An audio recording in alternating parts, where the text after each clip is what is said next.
Yeah. And the difference, of course, being when the price of oil goes up, people drill harder, pump harder, and make more oil. When the price of Bitcoin goes up, more and more people seek it, but you don't get more Bitcoin. That's the critical difference, the inelasticity. And that goes right into where I want to go next with gold and silver. I have a lot of, I guess you would call the sons of Peter Schiff in my audience, right? The gold and they love the gold. And I don't hate precious metals. I have some holdings in precious metals. I just think it makes lousy money. And much as if the price of oil goes way up, they will produce more oil. If the price of gold goes up, gold miners will produce more gold, and that's part of the issue. But I don't hate on that group of people. I often look at them. It's going to sound a little weird, but you mentioned ranchers. I often look at them kind of the way I look at vegans in regard to meat.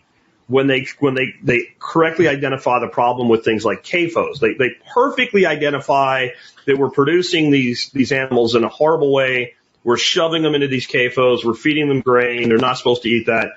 But the solution then would be, well, then we should be eating beef that is grass-fed, not we shouldn't eat beef. And I feel like a lot of the modern gold and silver advocates, they've identified the problem with the monetary system very well, but they've chosen an instrument that's not good today as money. It can't move at the speed of light. It's not programmable.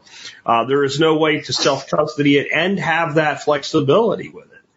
And so what are your thoughts on the variance between Bitcoin as money and gold and silver as money? 100% agree with you in that idea that I think that proponents of gold and silver and commodity monies have appropriately and perfectly identified the problem and the symptoms of the problem, and then get the solution wrong.